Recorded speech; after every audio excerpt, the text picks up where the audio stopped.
kami di sini berempat sebagai calon guru penggerak angkatan 9 meminta waktunya dan terima kasih atas waktunya dalam rangka wawancara untuk tugas kami di LMS pada modul 3.1 tentang dilema etika. Mungkin nanti kami ada beberapa pertanyaan, Pak. Ada 8 di sini yang nanti akan kami bagi-bagi. Mungkin kita langsung saja. Selama ini bagaimana pendapat Bapak dapat mengidentifikasi kasus-kasus yang berupa dilema etika atau ujikan moral? Ya.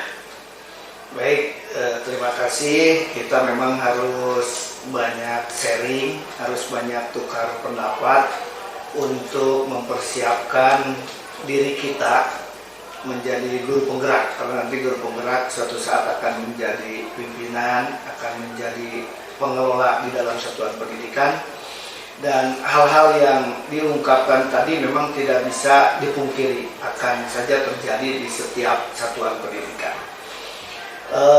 Dilema etika itu menjadi suatu masalah bagi pimpinan atau bagi tenaga pendidik ataupun tenaga kependidikan, di mana akan memutuskan sesuatu hal yang berhubungan dengan sebuah keputusan iya atau tidak. Nah, untuk mengantisipasinya di dalam pengambilan keputusan dilema etika, kita harus mempunyai rujukan dulu atau aturan dulu. Yang paling penting itu yang paling pertama kita lihat adalah dari aturan. Nah, dari aturan itulah kita mulai bisa bergerak untuk memutuskan sesuatu masalah. Karena dari aturan itu sudah jelas tentang bagaimana prosedurnya, bagaimana sanksinya dan sebagainya. Sehingga kita harus bisa menggali aturan-aturan yang berlaku. Itu yang pertama. Oke, baik Pak, terima kasih. Berarti kasus-kasusnya berarti berdasarkan aturan supaya kita tahu itu kasus dilema etika atau bukan. Kemudian dalam mengambil keputusan Pak, selama ini di sekolah untuk kasus-kasus di mana ada dua kepentingan sama-sama benar, ya, sama-sama mengandung nilai kebajikan, bagaimana Bapak cara mengambil keputusannya Pak? Ya, nah di dalam pengambilan keputusan yang itu dikategorikan sebuah dilema etika, memang kita harus banyak mengambil rujukan. Mengambil banyak rujukan. Yang pertama dari sebuah regulasi, kemudian yang kedua kita juga mendengarkan usulan atau saran dari rekan kerja kita. Itu penting juga. Misalkan kita dalam memutuskan dilema etika seorang siswa, tentu kita akan mendengar selain daripada wakasek kesiswaan yang memegang teguh tentang prinsip tata tertib di sekolah, kita juga mendengar bagaimana masukan dari wali kelas, dari guru BP ataupun BK, bagaimana latar belakang siswa tersebut, sehingga dari semua keterangan atau narasumber itu kita himpun supaya tidak menyalahi aturan dan tidak menyalahi kesepakatan yang sudah dilakukan. Jadi kita kembali kepada kesepakatan. Itu ya. Itu Pak, terima kasih banyak. Untuk yang ketiga, dalam pengambilan keputusan itu biasanya ada langkah atau prosedur ya Pak yang biasa Bapak lakukan. Mungkin bisa menceritakan kepada kami langkah dan prosedurnya seperti apa Pak? Ya, dalam memutuskan sebuah masalah yang nanti akan berujung kepada dilema, itu ya, dilema etika, kita memang harus mengawali dengan sebuah prosedur yang memang betul-betul prosedur itu sudah ditetapkan oleh regulasi. Seperti kalau ada guru atau tenaga kependidikan yang melanggar sanksi, begitu ya, melanggar sanksi ataupun kedisiplinan dari sebuah aturan disiplin pegawai, maka yang paling penting itu adalah aturannya dulu. dilihat dulu regulasi yang mengatur tentang pelanggaran disiplin pegawai. Nah, di situ di peraturan itu pasti akan muncul bagaimana sikap seorang pimpinan di dalam menentukan langkah-langkah untuk menyelesaikan dilema etika tersebut. Karena pimpinan itu bukan memutuskan, bukan memberikan sanksi, tetapi pimpinan itu tugasnya adalah mengikuti prosedur atau mekanisme yang telah ditentukan oleh aturan. Yang memberikan keputusan, yang memberikan sanksi, itulah atasan dari pegawai kita, yaitu adalah BKD provinsi. Itu salah satu contohnya. Kemudian dari dilema etika yang Bapak sering alami, kasus-kasus yang mungkin bertahun-tahun ya Pak jadi kepala sekolah gitu. Nah di sini ada hal efektif Pak, ada hal efektif seperti apa yang Bapak gunakan untuk pengambilan keputusan yang berkaitan dengan dilema etika? Ya, dalam pengambilan keputusan di saat kita dihadapkan dengan sebuah dilema etika, yang paling efektif adalah dengan berkolaborasi dari setiap unsur yang ada di sekolah. Itu unsur yang ada di sekolah itu dari mulai komite, kemudian orang tua, guru, tenaga pendidikan, bahkan mungkin leading sektor yang membawahi tentang pendidikan seperti dinas pendidikan ataupun cabang dinas pendidikan. Dengan adanya kolaborasi yang baik, insya Allah akan menghasilkan keputusan yang baik. Walaupun memang kita dihadapkan dengan sebuah dilema. Gitu ya. Terima kasih Bapak. Selanjutnya pasti dalam setiap kasus-kasus dilema etika itu ada saja tantangan. Nah, bisa diceritakan selama ini yang menjadi tantangan Bapak dalam pengambilan keputusan seperti apa? Ya, betul, dari setiap keputusan pasti ada resiko yang terjadi. Karena itu memang keputusan kan harus diambil. Tantangan yang paling sering muncul adalah tantangan dari sebuah kepentingan yang tidak didasarkan kepada aturan. Kepentingan yang muncul dari kepentingan pribadi, kepentingan golongan, ataupun ego dari seseorang. Itu yang paling sering muncul pada saat kita mengambil keputusan. Tetapi itu semua bisa dirangkum apabila tadi dengan langkah kolaborasi yang baik, semua disadarkan kepada aturan, semua disadarkan kepada kebaikan bersama, insya Allah tantangan itu bisa dilewati. Selanjutnya Pak, terkait penyelesaian sebuah kasus dilema etika, apakah Bapak memiliki tata kelola atau jadwal tertentu atau memutuskan langsung di hari tersebut sebenarnya? Kalau pada saat terjadi kasus, memang kita harus memutuskan pada saat itu. Tetapi untuk mengantisipasi dari sebuah masalah yang nanti kita dihadapkan dari sebuah dilema etika, inilah yang harus kita jadwalkan, seperti pembinaan, kemudian mereview regulasi yang ada supaya memantapkan begitu ya. Contoh kewajiban kita sebagai ASN dan larangan sebagai ASN itu sudah ada aturannya, tetapi kadang-kala setiap guru itu tidak memahaminya. Jadi sebagusnya kita buat jadwal untuk pembinaan atau pemantapan tentang regulasi-regulasi yang mungkin akan dihadapi oleh kita. Gitu ya. Baik, terima kasih. Pertanyaan berikutnya yaitu di dalam pengambilan keputusan, gitu ya, adakah seseorang atau faktor-faktor yang selama ini mempermudah Bapak di dalam pengambilan keputusan? Faktor yang mempermudah dalam pengambilan keputusan adalah yang paling penting menyadari bahwa suatu masalah itu kita harus bermuara kepada regulasi. Jadi kesadaran orang-orang yang memiliki masalah itu untuk didasarkan kepada regulasi, itulah salah satu mempermudah. Tetapi memang dalam kenyataannya tidak semua orang akan sadar tentang regulasi. Nah, kepentingan-kepentingan itulah mungkin yang akan merusak jalannya dari sebuah keputusan. agar keputusan berjalan lancar, maka kita tadi berkolaborasi dan menyadarkan bahwa semua juga diatur dengan sebuah regulasi dan tidak bisa mengedepankan kepentingan pribadi. Ya. Jadi harus berkolaborasi dan juga harus berpegang kepada regulasi. Ya, menyadari itu regulasi. Siap. Selanjutnya dari semua yang telah disampaikan tadi, kira-kira pembelajaran apa yang Bapak petik dari pengalaman Bapak ya di dalam mengambil keputusan di lima?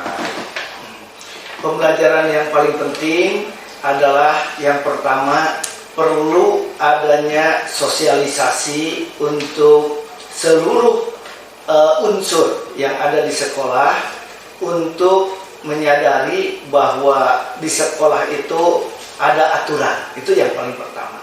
Contoh kepada orang tua siswa baru yang baru masuk ke sekolah, itu perlu dilakukan sosialisasi bagaimana tata tertib sekolah, bagaimana aturan siswa kalau mereka belajar di sekolah kita ini.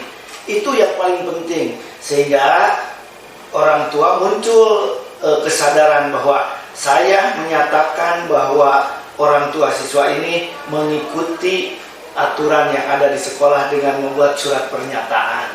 Nah, itu salah satu mempermudah di dalam pengambilan keputusan. Yang kedua,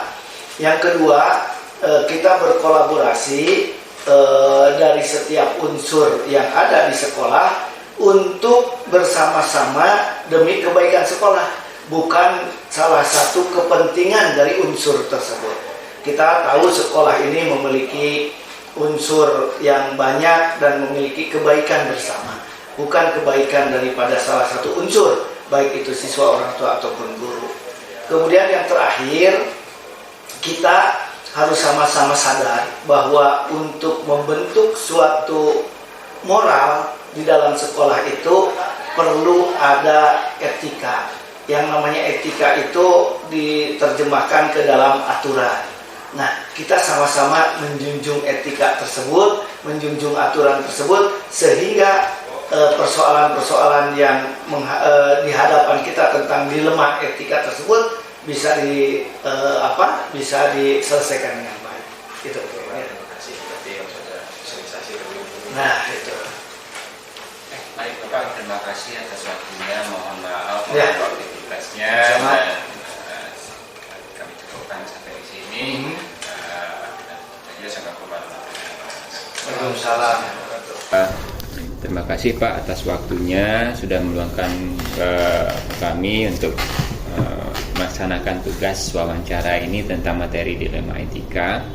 Nanti ada 8 pertanyaan yang akan kami ajukan. Pertanyaan yang pertama itu, selama ini bagaimana Bapak mengidentifikasi kasus-kasus yang berupa dilema etika atau bujukan moral yang ada di tempat Bapak bertugas ini? Ya, terima kasih ya. Jadi terus terang saja saya ya bahagia juga ya kehadiran bapak-bapak kesini ya, guru-guru muda yang bersemangat gitu ya. Ya alhamdulillah ikut CGP gitu ya, dan ini mungkin salah satu proses, dan tentunya saya sebagai pimpinan gitu ya di salah satu sekolah ya harus memberikan dukungan ya, tidak hanya ke CGP yang ada di sini tapi ke seluruh CGP mungkin yang sedang membutuhkan gitu. Itu ya intinya kenapa walaupun itu saya terima lah gitu ya, saya terima dan saya dengan ya gembira juga ya kehadiran bapak-bapak ke sini ya, paling tidak ada saya pengalaman, dan terus terang saja ini masalah yang seperti ini baru sebenarnya bagi saya, walaupun saya dulu pernah di masuk CGP juga angkatan yang pertama dulu, tapi nggak dilanjutkan gitu ya. Nggak dilanjutkan, lolos tapi nggak itu karena berbarengan dengan kegiatan ini seleksi kepala sekolah. Jadi udahlah, karena di sana tidak boleh double, harus mundur salah satu. Sehingga istilah-istilah seperti ini baru bagi saya ya, terkait dengan dilema etika gitu ya. Tapi mungkin ya prinsipnya mungkin kalau yang saya pahami terkait dengan dilema etika gitu ya. ini mungkin dihadapi oleh semua orang, tidak hanya pemimpinan ya. Setiap orang pemimpin, setiap orang pasti dihadapkan pada suatu situasi yang sulit gitu ya, dan itu tidak hanya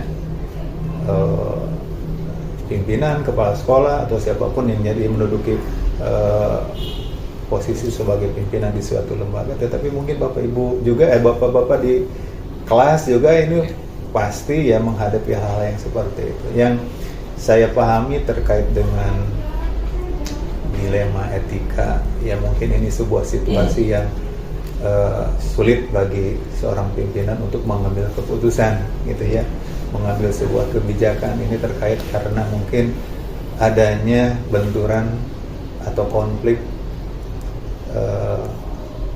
kepentingan atau konflik moral lah, mungkin yang seperti itulah, konflik tatanan moral yang mungkin agak susah bagi kita untuk membedakan mana ini yang benar dari kedua, karena mungkin pendapat itu sama-sama punya basis atau landasan moral yang kuat, tapi mungkin dari sudut pandang yang berbeda, sehingga agak sulit untuk mengambil keputusan sebagai pimpinan. Nah, situasi ini juga mungkin melibatkan banyak hal. Nah, sebenarnya ketika melihat situasi tersebut, ya ketika kita mungkin belajar dari pengalaman, ya, saya terkadang ini yang mungkin ketika ditanyakan apakah ini yang tersebut dengan istilah dilema etika saat ini, ya mungkin identifikasinya adalah ketika misalkan melihat kita berada pada situasi atau melihat situasi itu adanya ya tadi konflik moral, di mana antara misalkan perbedaan pandangan antara individu dengan individu yang lain, kemudian antara mungkin sekolah dengan masyarakat gitu ya. Nah, itulah di sana mungkin salah satu identifikasi untuk melihat itu sebagai dilema etika. Yang kedua adalah ketika misalkan itu kita melihat bahwa keputusan itu sangat sulit untuk diambil, ya sangat sulit diambil karena mungkin ini memiliki dampak yang etika yang selanjutnya kita bisa melihat dampak etika yang lumayan masif, mungkin yang akan berpengaruh kepada kedua belah pihak. Nah, sehingga pertimbangan yang sangat matang itu sangat perlu ya, karena sulitnya itu tadi. Dan kita juga kadang-kadang ya ketika melihat itu pasti punya keyakinan kadang-kadang gitu, ini keputusan atau pertimbangan yang kita ambil itu tidak bisa memuaskan semua pihak kan gitu ya. Mungkin pada satu sisi ya ini misalkan merasa diuntungkan, di satu sisi ada yang merasa tidak diuntungkan, tetapi prinsipnya mungkin atau pimpinan itu harus punya pegangan kita bukan untuk menguntungkan seseorang, tetapi mengambil manfaat atau faedah yang lebih besar dari itu sebenarnya. Kemudian itu identifikasi, menurut saya itu identifikasi yang kedua. Identifikasi yang ketiga adalah bagaimana saya melihat bahwa itu disebut dengan dilema etika adalah ketika kita melihat itu memiliki dampak yang cukup luas gitu ya. Artinya keputusan yang akan kita ambil itu memiliki dampak yang lumayan agak menyeluruh karena atau berdampak secara karena ini berkaitan mungkin dengan rasa keadilan gitu ya. Karena yang biasanya konflik yang tadi itu dilema etika itu yang tadi karena konflik moral itu ya, bahasa moral pasti di sana ada rasa ketidakadilan, keadilan yang ingin disuarakan oleh masing-masing yang memiliki masalah. Kemudian misalkan ada juga perasaan ingin diperlakukan sama, ya, gitu ya. Ada kesetaraan yang artinya mereka menyuarakan itu karena saya punya ini dan saya ingin dihargai karena alasan ini, sehingga kedua-duanya ya isunya adalah kesetaraan, yang tadi keadilan, kesetaraan, dan itu yang ketiga. Kemudian yang selanjutnya mungkin kalau saya pahami dari konteks tadi adalah ini biasanya yang membuat agak sulit itu bagi seorang pimpinan ketika ini melibatkan banyak stakeholder atau banyak pihak gitu ya. Ketika ambil keputusan ternyata ini melibatkan banyak pihak, misalkan ada siswa, lembaga, di satu sisi ada masyarakat yang kemudian juga kita harus memperhatikan ternyata tidak hanya masyarakat atau orang tua saja, tetapi juga masyarakat yang luas, publik, misalkan yang harus kita perhatikan, ada media dan lain-lain ya, gitu. Nah, sehingga itulah ketika misalkan itu akan melibatkan semakin banyak stakeholder yang terlibat, maka itu juga akan semakin membuat rumit dalam pengambilan keputusan ya. Kemudian yang terakhir itu karena misalkan gini ya, karena masing-masing memiliki dasar atau pijakan moral atau landasan moral yang berbeda-beda. Kadang-kadang kita juga misalkan dihadapkan pada ketidakpastian moral atau ketidakpastian apakah ini keputusan yang kita ambil itu misalkan benar atau salah kan gitu. Kadang-kadang kita juga dihadapkan pada situasi seperti itu karena sama-sama misalkan kuat, mereka memiliki dasar yang kuat ketika misalkan mereka menyampaikan permasalahan ini, permasalahan kemudian yang juga ini kalau kita pertimbangkan ternyata sama-sama ini punya landasan itu, dan itu kadang-kadang dihadapkan kita keraguan-raguan ya, keraguan-raguan ini ya tadi benar enggak kan gitu ya, benar enggak kan gitu. Ketika keputusan diambil kadang-kadang juga berpikir ini gimana dampaknya seperti itu. Nah, itu kira-kira hal mungkin atau beberapa indikator suatu masalah atau ketika seorang pimpinan itu dihadapkan ke posisi yang mungkin sulit dalam mengambil keputusan gitu. Kira-kira itu ya. Baik, terima kasih. Untuk yang keduanya Pak, selama ini Bapak dalam menjalankan atau mengambil keputusan ya, ketika ada kasus-kasus yang dimana di dalamnya itu ada kasus yang dua kepentingan yang sama-sama benar gitu ya, atau sama-sama mengandung nilai kebajikan. Nah, bagaimana Bapak mengantisipasi atau melaksanakan keputusan tersebut gitu? Ya, contoh misalkan ya, ketika misalkan penegakan disiplin siswa gitu ya, antara di satu sisi misalkan kita ingin mengontrol gitu ya, mengontrol kan, tetapi di satu sisi ada juga misalkan disebut dengan kebebasan gitu ya. Nah, antara itu kan mungkin masing-masing punya argumen tertentu kan ya ketika itu. Maka tentunya yang paling baik adalah ketika kita misalkan dihadapkan kepada masalah itu, satu tadi misalkan keputusan apakah misalkan di satu sisi dalam penegakan disiplin ini, di satu sisi posisi sekolah kan punya tata tertib, punya ini, tetapi ketika tata tertib itu dibuat tidak serta-merta kita to the point bahwa ini menjatuhkan vonis seperti itu ya, tetapi kan kita pertama harus kita telisik dulu misalkan ya, lihat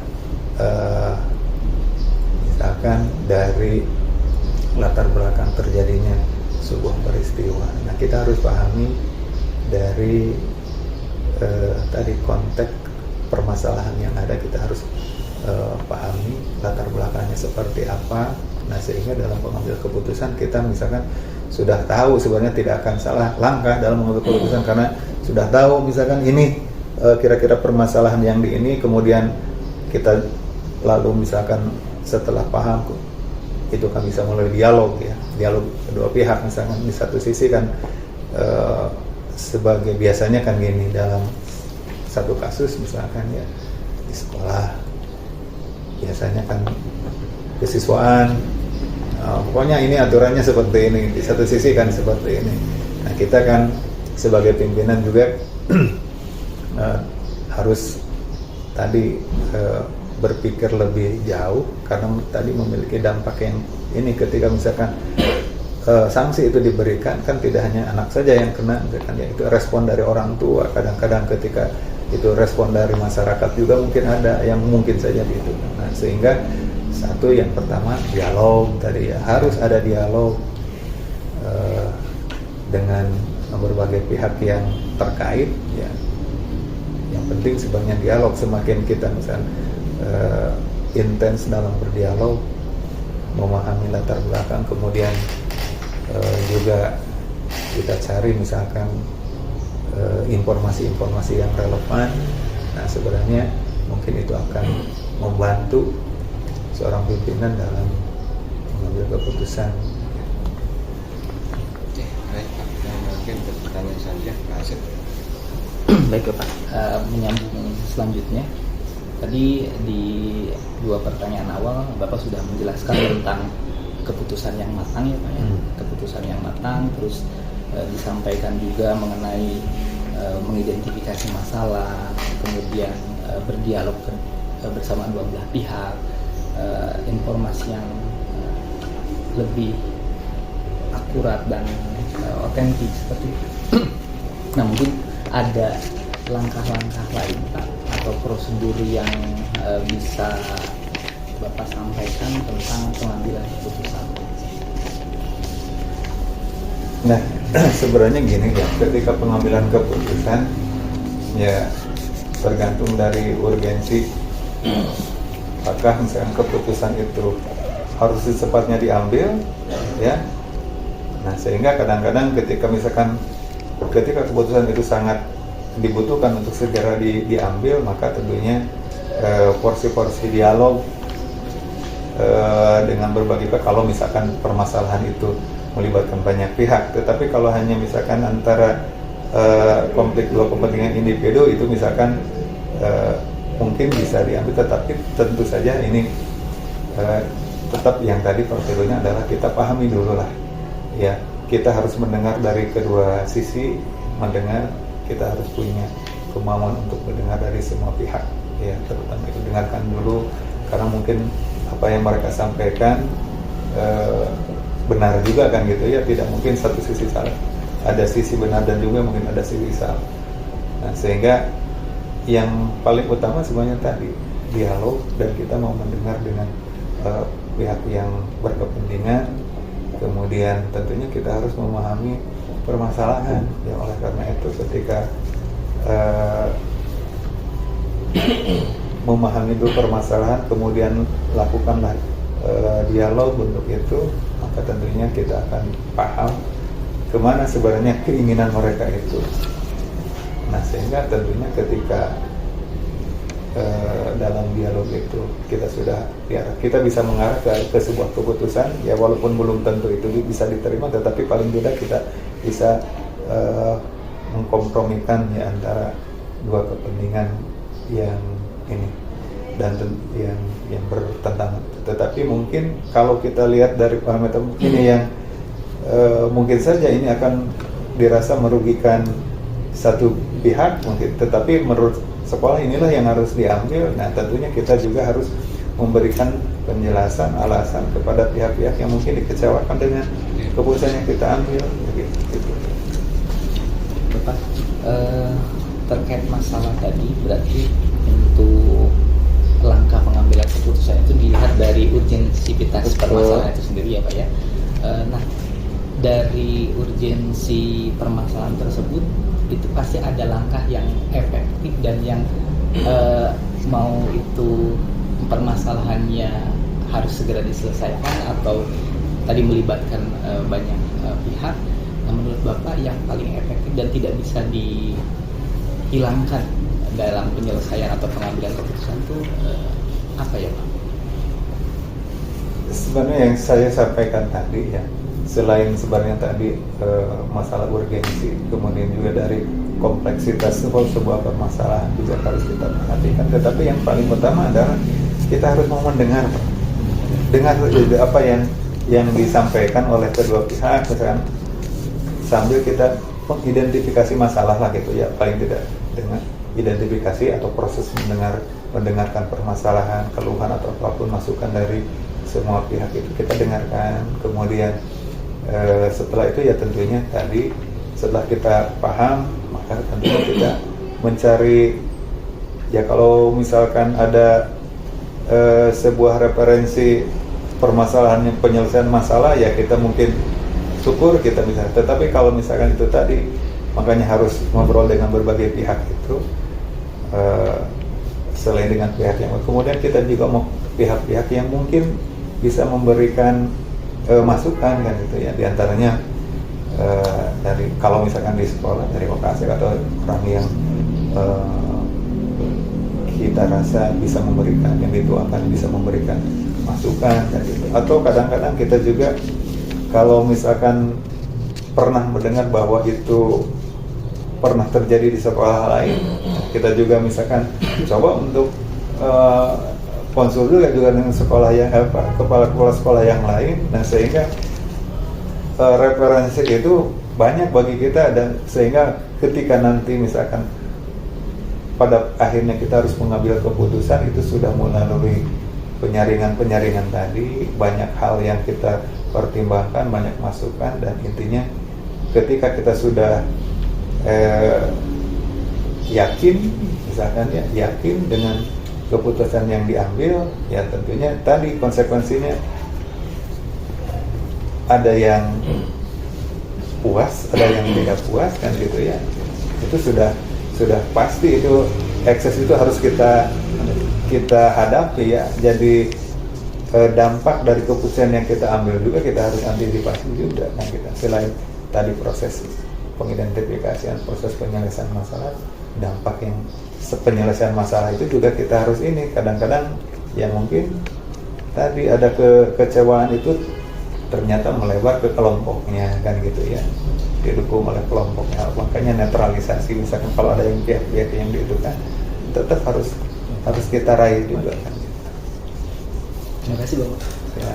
Lanjut saya Pak, terkait pertanyaan saya, memang ini tadi sudah banyak Bapak paparkan juga ya, tantangannya di mana bahwa pimpinan itu dilema ketika mengambil keputusan, pasti satu pihak ada yang merasa dirugikan seperti itu Pak. Nah, yang saya tanyakan di pertanyaan kedua adalah ketika Bapak dalam mengambil keputusan tersebut, apakah Bapak langsung memberikan jawaban ataukah Bapak menimbang dulu keputusan yang akan Bapak ambil seperti itu? Ya, sama seperti yang saya sampaikan tadi, tentunya tidak langsung ketika ada permasalahan kita langsung ini, enggak kan gitu ya. Pasti kita juga karena paham kalau yang namanya tadi dilema etika. Kalau yang permasalahan itu bukan dilema etika, kalau misalkan kita langsung ini misalkan, nah itu makan. Tetapi makanya perlu pertimbangan yang matang itu tadi, ketika tadi mereka punya landasan moral mungkin yang sama-sama benar gitu ya, yang sama-sama benar, cuma berbeda pandangan saja, dan mereka ingin diakui kan, kadang-kadang gitu, ingin dihargai, ingin dianggap setara kan gitu ya. Makanya ini pertimbangan harus diperhitungkan oleh kita. Contoh misalkan ya, taruhlah misalkan siswa lah, ketika ingin, biasanya kan secara ini siswa sekolah misalkan ya, formalnya sekolah itu dalam kelulusan ya sudah saja kelulusan, tetapi kadang-kadang siswa itu meminta, karena mungkin dari pengalaman dengan rekan-rekannya kan gitu ya, atau kakak tingkatnya, ada yang ingin selebrasi, ada yang ingin misalkan buku apa, buku yearbook seperti itu kan gitu. Nah, kadang-kadang sebetulnya saya sebagai kepala kan kadang-kadang berpikirnya gini, bukan permasalahan berani atau tidak kan gitu, tetapi apakah ini nanti membawa dampak yang kurang bagus juga nantinya, karena kita harus lihat apakah ini semua siswa misalkan menginginkannya atau tidak, kan gitu ya. Makanya harus kita gali. Maka dari sini keputusan-keputusan diambil, maka saya coba ngobrol dengan perwakilan kelas, maunya seperti apa, kan gitu biasanya gitu. Ketika misalkan mau itu ya sudah, berarti ada konsekuensi ini nih, pasti ada konsekuensi ya. Padahal di satu sisi kepala sekolah juga harus berpikir lembaga ini harus diselamatkan, karena ada aturan kan, misalkan tidak boleh ada pungutan gitu ya, tidak boleh ada pungutan. Nah, makanya kepala sekolah harus mengira bagaimana jalan keluar supaya misalkan kemauan anak bisa terakomodir. Di satu sisi sekolah juga ingin selamat, kemudian ekses ketika disampaikan ke orang tua karena ada beban biaya, itu bagaimana respon supaya orang tua itu tidak terlalu bereaksi dengan ini kan gitu ya. Makanya di sanalah misalkan langkah-langkah yang harus diambil oleh kepala sekolah, bagaimana supaya misalkan ini bisa terakomodir. Makanya dialog dulu dengan siswa bagaimana untuk itu, kemudian bagaimana dengan kepada orang tua. Sebenarnya ketika sudah diantisipasi oleh siswa, misalnya di sini siswanya sudah terkondisikan seperti itu, keinginannya seperti apa, kita formalkan bentuk untuk keselamatan lembaganya juga kita formalkan bagaimana langkah-langkahnya.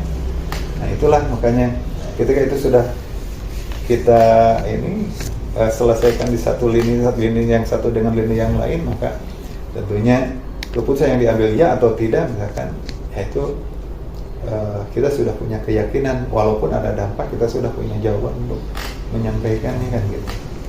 Jadi setiap keputusan itu harus terstruktur dan terjadwal. Iya itu, jadi makanya tadi keputusan yang kita ambil, jadi khususnya untuk dilema etika itu, karena kita harus yakin bahwa ini akan mempunyai dampak luas di belakangnya gitu. Makanya kita harus pikirkan dari awal bagaimana tidak hanya dalam pengambilan keputusan, tetapi bagaimana setelah keputusan diambil itu harus kita pikirkan juga bagaimana antisipasinya. Terima kasih. Baik, selanjutnya Pak, mungkin terkait pertanyaan selanjutnya ini sudah dipaparkan juga sebelumnya Pak ya, terkait pengambilan keputusan. Pertanyaan selanjutnya, di dalam pengambilan keputusan itu adakah seseorang atau faktor-faktor yang selama ini mempermudah Bapak di dalam mengambil keputusan dalam kasus-kasus dilema etika? Ya, semakin kompleks permasalahan itu akan semakin sulit gitu. Jadi kompleksitas itu bisa dilihat dari berapa banyak pihak yang terlibat. Semakin sedikit pihak yang terlibat, mungkin itu akan merupakan faktor yang lebih mempermudah bagi seorang pimpinan untuk mengambil keputusan, karena tidak banyak hal yang perlu diselesaikan di satu sisi dengan sisi yang lain. Kemudian yang keduanya tentunya kita harus banyak harus mengutamakan komunikasi. Jadi faktor-faktor yang paling utama adalah tadi komunikasi yang baik dengan siapapun gitu ya. Harus berusaha. Kemudian kita juga harus faktor yang paling utama ya tentunya kita sendiri ya sebagai pimpinan itu harus terbuka lah gitu ya, berusaha terbuka, mau untuk mendengarkan kan gitu ya. Nah, sehingga tumbuh misalkan ada rasa dipercaya oleh yang berbagai pihak. Ketika kita misalkan maaf ya, kalau pimpinan itu sudah tidak dipercaya misalkan oleh seorang Ismail Adil atau sebenarnya itu akan susah untuk itu. Tetapi ketika kita berusaha untuk berdiri untuk semuanya kan gitu ya, tidak mengutamakan kelompok-kelompok tertentu, nah itu akan lebih mempermudah bagi seorang pimpinan untuk mengambil keputusan. Baik, jadi semakin kompleks permasalahan itu jadi harus bisa berkomunikasi dengan. Iya, yang penting sebenarnya utama adalah komunikasi kita dengan semua pihak. Baik, pertanyaan yang terakhir Pak, terkait dengan pengambilan keputusan ya, dari semua hal yang telah disampaikan tadi, pembelajaran apa yang dapat Bapak petik gitu ya dari pengalaman Bapak sebagai kepala sekolah itu di dalam mengambil keputusan dilema etika? Iya, harus ini ya, kita sebagai seorang pimpinan mungkin ya harus peka dengan apa ya, setiap ya mungkin permasalahan yang dihadapi oleh rekan kita. Kemudian ketika kita misalkan melihat situasi seperti ini yang mungkin itu ya, yang mungkin memunculkan permasalahan, ya kita harus mau mendengar juga, mendengar apa yang mungkin jadi permasalahan dari rekan atau lembaga, juga misalkan masukan-masukan dari.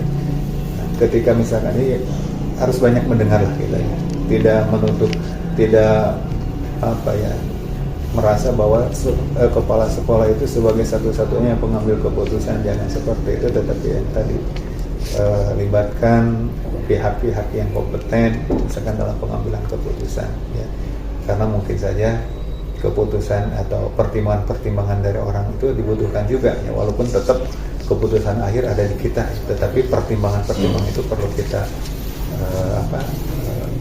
peroleh dari yang mungkin kompeten ya, supaya keputusan kita ya itu lebih komprehensif ya, dan tidak kita sesali gitu ya.